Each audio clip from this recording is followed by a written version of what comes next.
Today we have 4 items. We're going to hear all 4 items and then have public comment at the end. There are not planned to be, don't anticipate any votes on items today. Most of these items will be held over. One item is information only. We will begin with our first panel on local control funding formula. We'll discuss funding implementation. I'd ask panelists Carolyn Chu from the LAO, Ian Johnson from the Department of Finance, Aaron Heredia from Finance, and Monique Ramos from Department of Education to please come forward.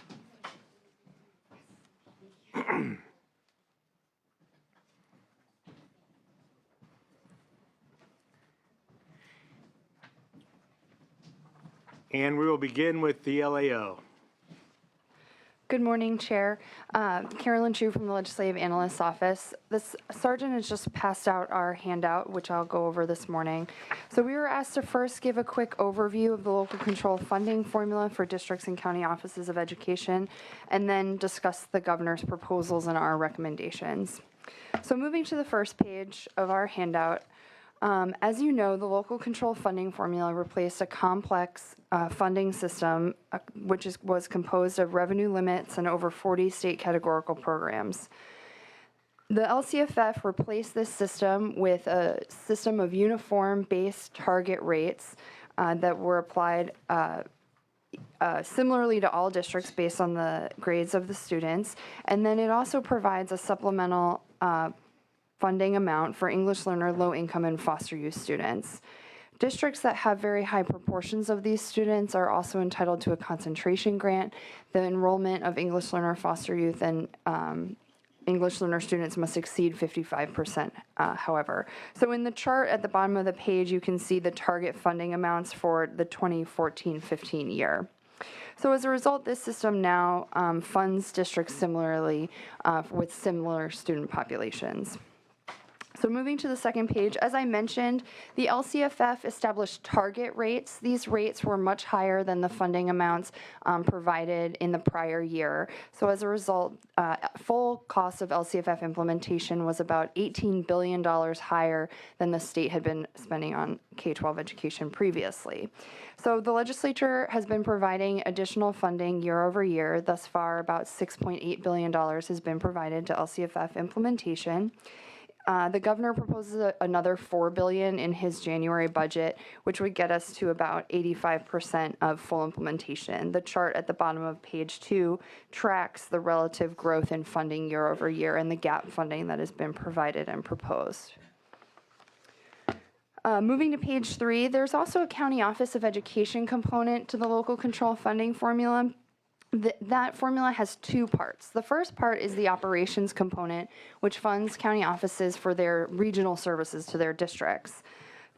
County offices receive funding through 3 components to that formula: a base funding amount, an additional amount for each school district in the county, and then an amount per ADA based on how many students are attending school in that particular county.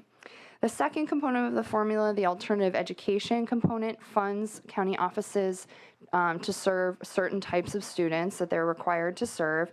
It works similarly to the funding formula for districts. However, the base rates are different, and as well as the supplemental amounts and thresholds. So it's a little bit different on that end. So moving to page 4, unlike districts, county offices of education are actually fully funded. Over the past 2 years, the legislature has provided $58 million to get county offices to their targets. As a result, county offices are now funded at the greater of their LCFF target, or if their 12-13 funding level was higher, they were funded at that rate. Currently, 38 counties are actually funded above their LCFF target rates. So moving to page 5, we'll just quickly discuss the governor's proposals. So as I mentioned, the governor has proposed $4 billion for LCFF implementation for districts. In addition, the governor's has put forward trailer bill for local control funding formula cleanup. The main components of that trailer bill are as follows. It changes the dates around budget adoption for districts to align it to the LCAP timeline. It allows 2 maintenance of effort requirements to expire, one for ROCPs and one for adult education. It shifts home to school joint power authority funding from member districts from the JPA to member districts. There's about 13.7 million that'll be shifted from these JPA authorities to the particular districts. This now treats these districts similarly to other districts who received home to school funding, such that they're required to spend this money on their home to school transportation program, but it locks in that funding, just like other districts who receive a home to school add-on. And the last thing is that it closes out prior year certification for districts, such that the Department of Education will no longer have to recalculate gap funding each time that a district submits ADA adjustments. It gives 3 opportunities for that to happen. So overall, we have no concerns with the governor's major LCFF district proposals, but we do recommend 2 modifications to formula implementation. As you know, LCFF funding is supported by a combination of general fund and property taxes. There are those districts, however, whose property taxes are sufficient to reach their full LCFF transition amounts, and even those districts who can reach their LCFF targets with their property taxes. These are basic aid districts. Currently, the state does not count these districts that have sufficient property taxes to get them to their LCFF targets as being fully implemented. They are counted as in transition. We recommend that the legislature change this accounting practice to treat basic aid districts as fully funded under our LCFF calculations. This would not change the amount of property taxes that these districts receive. This would simply change the amount of property tax revenue that counts towards the Proposition 98 guarantee, which is also made up of a combination of general fund and property taxes. Making this change would reduce the general fund costs of Proposition 98 by about $400 million in the budget year. The legislature could choose to use this towards implementation of the formula or other state priorities. If our recommendation is not taken with regard to basic aid districts, we believe that the governor has underestimated the amount of additional property tax revenue that will need to be counted towards the guarantee as the result of transitioning basic aid districts towards the formula. That portion of their property tax that counts towards the guarantee is too low under the governor's budget. So in addition, we also have a recommendation with regard to county offices of education. We discovered an LCFF provision that allows county offices to receive funding above their LCFF allotments due to growth in their property taxes. We have 3 concerns with this provision. The first is that this goes against the state's longstanding practice of not allowing county offices to benefit from growth in their local property taxes. Unlike districts who keep their excess property taxes, historically county offices have not been allowed to keep their excess property taxes, and those funds have been redirected for other state purposes. So our first issue is that this provision goes against that longstanding practice. The second is that it's inconsistent with LCFF in that LCFF aims to erode funding differences that are based on historical situations across the counties. And the third is that this provision actually increases the cost of LCFF for counties. We recommend revising statutes to stop providing additional support to only certain counties who have this local property tax growth. Making this change would free up about $40 million in the current year and $60 million in the budget year for other Proposition 98 priorities. If this recommendation is not taken, we believe the governor's budget underestimates the cost of this provision, such that an additional $16 million would need to be provided to counties in the current year, and additional $36 million would need to be provided in the budget year. Thank you very much. We'll move now to Department of Finance. Good morning, Mr. Chair and members. Aaron Adavia with the Department of Finance. I'm happy to present you with the administration's plan for funding the implementation of the local control funding formula for 15-16. Thanks to increased revenues from Proposition 30 and California's recovering economy, the governor's budget makes a significant investment in K-12 education, with LCFF implementation being among the chief priorities. Specifically, the governor's budget provides over $4 billion in Proposition 98 general fund towards closing the gap between current funding levels and targeted levels of funding local education agencies will receive upon full LCFF implementation. This $4 billion will close about 32% of the remaining 15-16, or excuse me, of the 15-16 funding gap for each school district and charter school, while there's no remaining funding gap for county offices of education. I would also like to note some related proposals that are present in this year's governor's budget. All remaining deferral debt is estimated to be retired in the current year. Approximately $1.1 billion is going out to be allocated on a per ADA basis to address the mandate block grant backlog, and the maintenance of effort requirement for career technical education programs is set to expire. With that, I'll keep my presentation brief, and I'd be happy to answer any questions you might have. Okay, thank you very much. Move now to Department of Education for your comments. Good morning, Monique Ramos on behalf of the Department of Education. The department is in support of the governor's budget proposal to provide an additional $4 billion to further the implementation of LCFF. We believe that this fulfills the commitment made to LEAs when LCFF was adopted 2 years ago. Additionally, we support the funding for the COLA funding and the additional funding for county offices of education. We do have some policy concerns with the LAO's recommendations related to basic aid districts, but we have agreed to work with Department of Finance and LAO to try to work out an agreement. Thank you. Great, thank you. And because the situation is in flux with several issues and you're working together, we're not going to be taking, the recommendation is not take any votes right now, but to hold this open. Couple of quick questions, though. Compared to the 2007-8 funding levels of districts, which was, I think, the high, with the LCFF, where it's going to be after this year, assuming the governor's proposals are adopted, where will districts be related to where they were in 2007-8, adjusted for inflation? Both at the high end, those receiving the most LCFF dollars and those receiving the lowest. Will both be above or below their 2007-8 levels? Will some be above, some below? Can anybody address that? Elio? Sure. So on a statewide basis, the statewide funding provided under LCFF will exceed the 07-08 levels adjusted for COLA.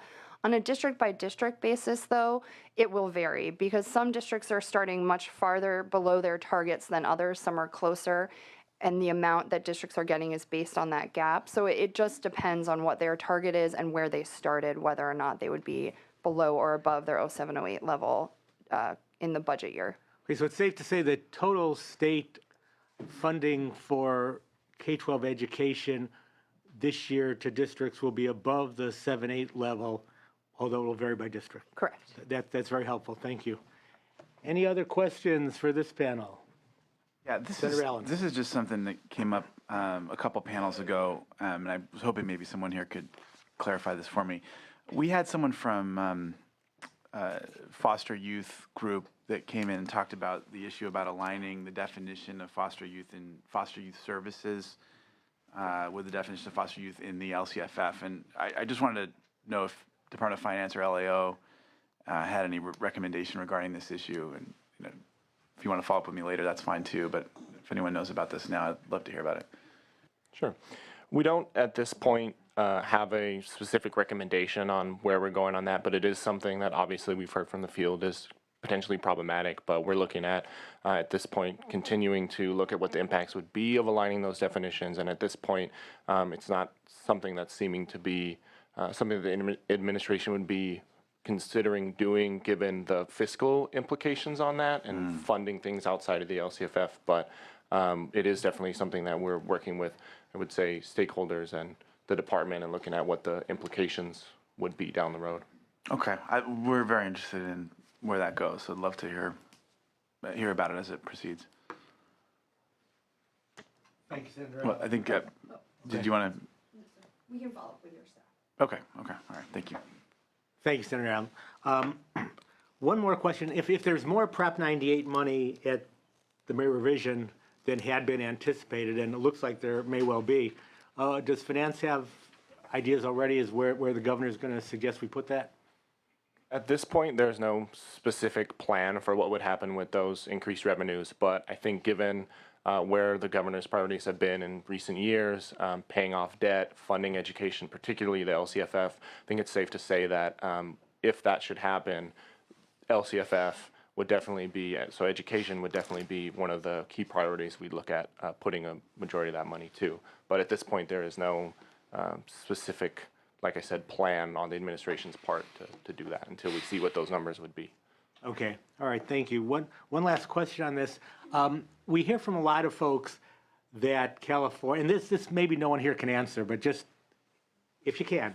We hear from a lot of folks that California was 47th or 48th in the nation in education funding, that we've moved up to 46th or 45th. LEO's office at one hearing said it was probably, if we took a snapshot of the funding at the end of this year, probably more like 35th or so in the nation. Couldn't commit to a particular, because it takes a couple years to compare the data to other states and to see where we rank. Anybody have a shot at, and I see LEO is here with a shot. Good. Thank you. Rachel Ehlers with the LAO.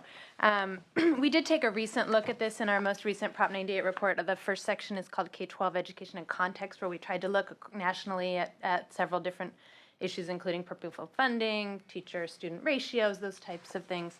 So the most recent national data that's available is from 2011-12. It tends to lag for a few years because they need to compare.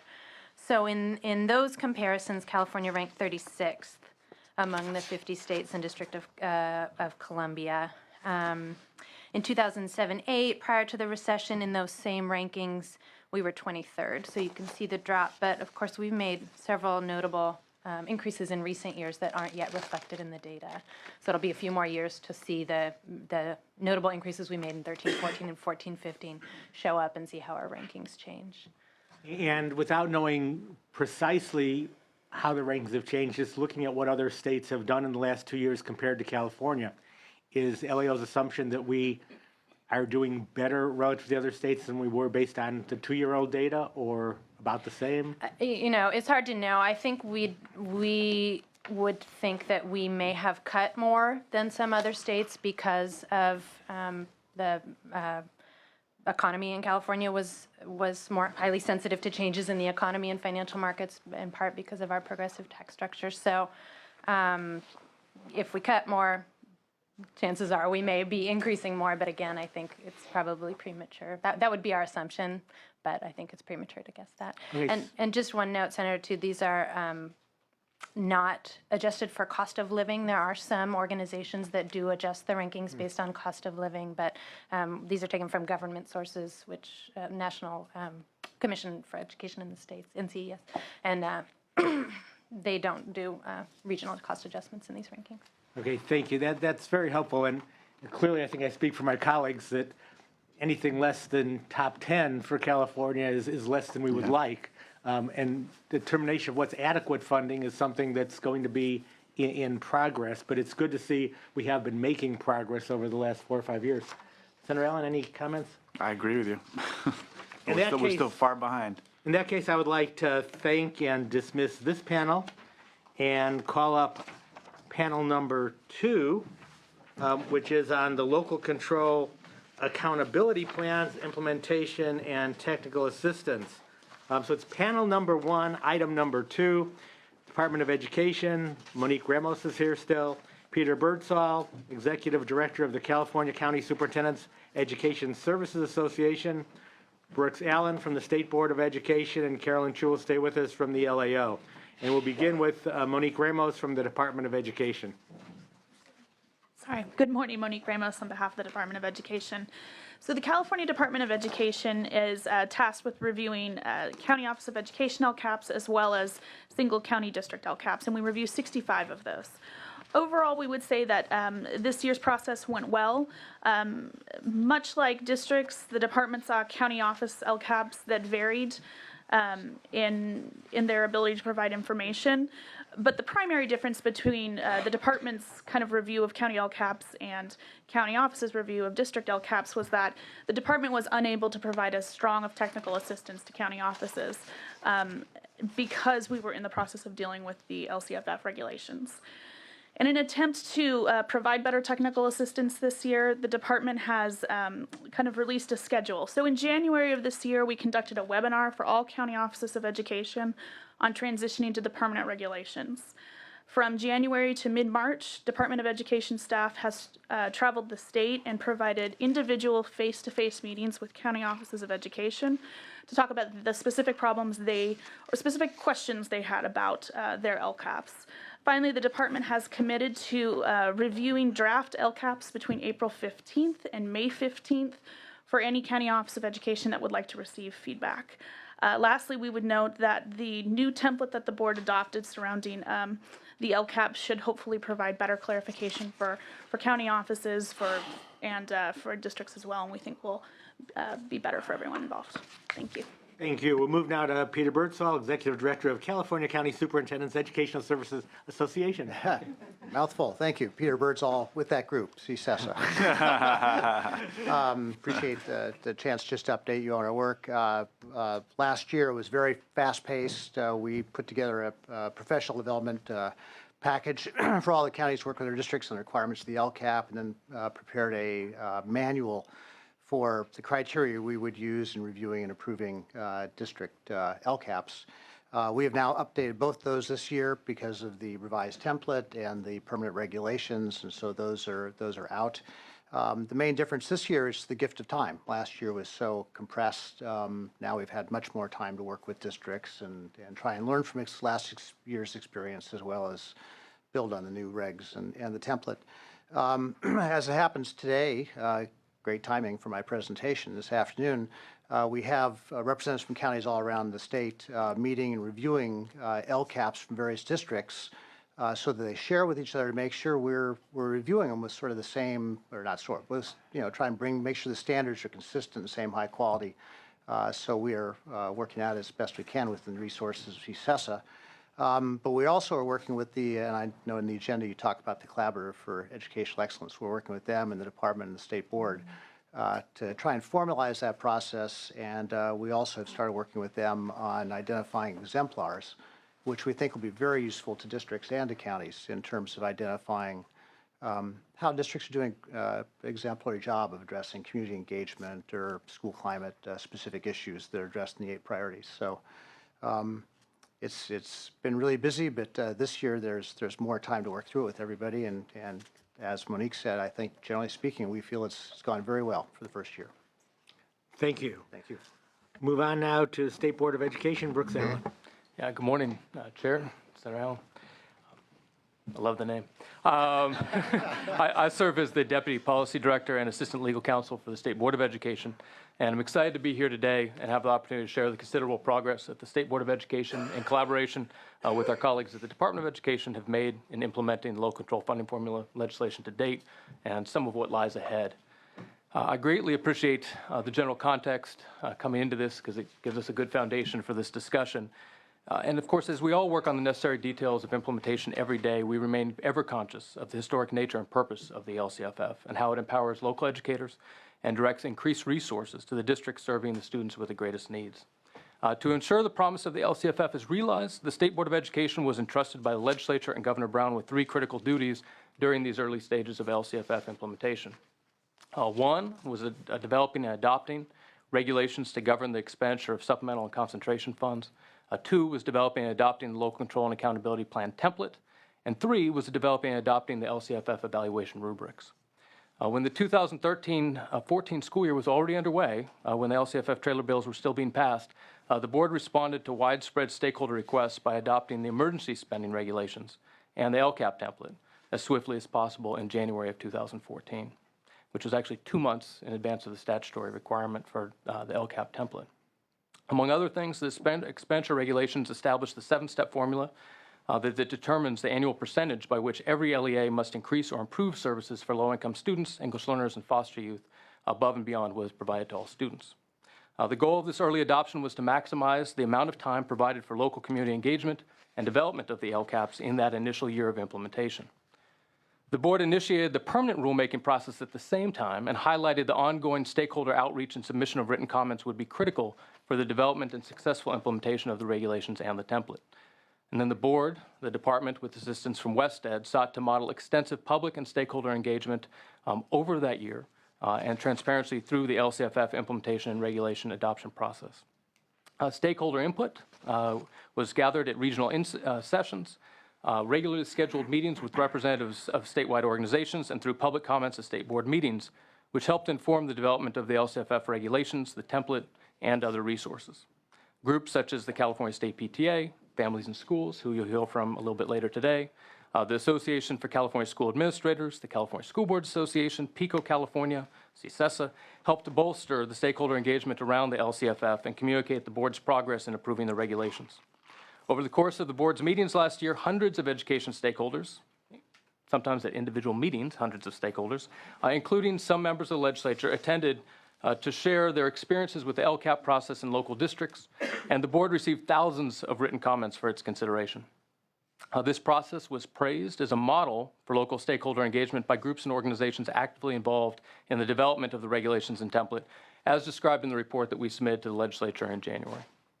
Based on the input at the board meetings, as well as feedback from administrators, teachers, parents, students, and stakeholder groups throughout the year, the department and the board revised the expenditure regulations and the LCAP template through the formal rulemaking process. Many of the public comments the department and board received about the template proposed modifications to make it easier to read and easier to use for the community, other stakeholders, practitioners, and reviewers alike.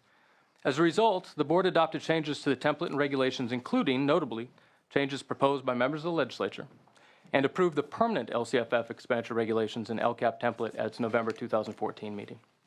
These changes have been praised by a wide range of stakeholders, including recently in the Legislative Analyst's Office report, and the board and department staff believe that the revised template and regulations, combined with the experiences from this past year, are going to result in LCAPs for the 2015-16 year that better describe LEA goals, actions, and services to address state priorities and meet the needs of all students, including significant pupil subgroups.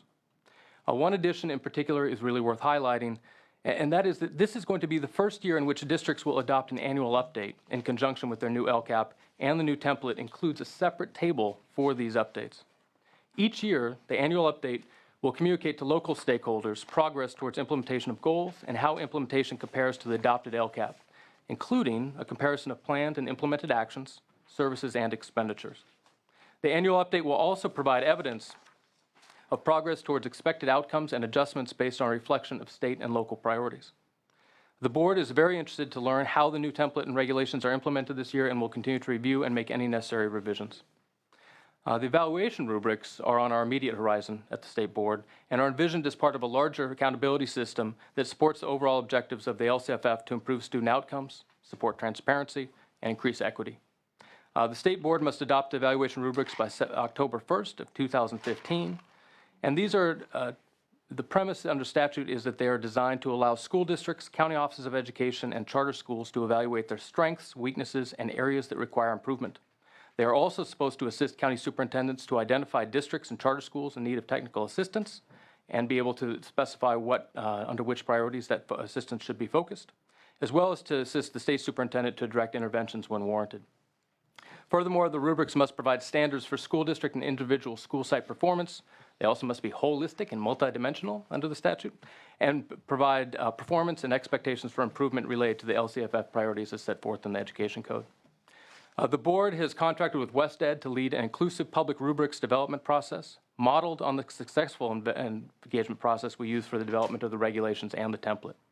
WestEd staff are working with a rubric design team comprised of educational leaders from school districts, county offices, and charter schools, CD staff with responsibility for reviewing the COE's LCAPs, and state board representatives.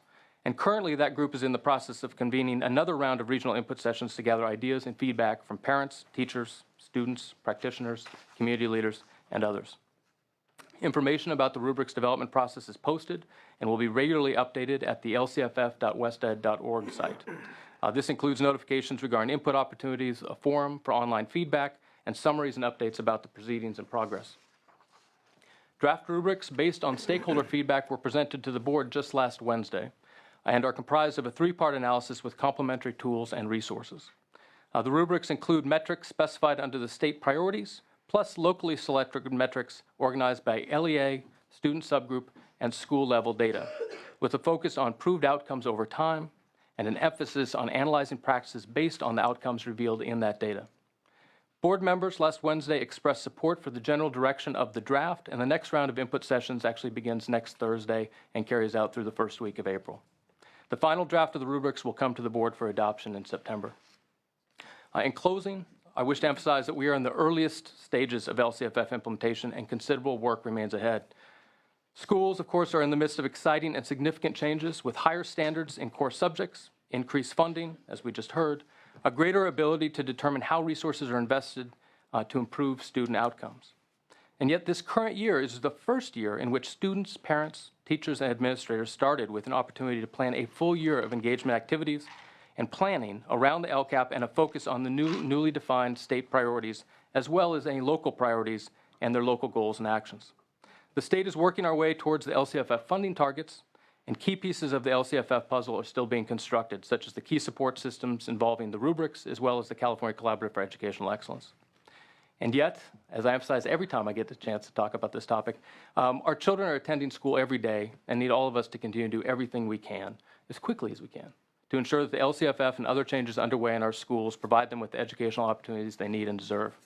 With that in mind, the board continues to be committed to learning from the implementation challenges that are to be expected with any effort of this scale, and continue to make improvements as all of us seek to realize the ultimate goals of the LCFF. Thank you, and I welcome your questions.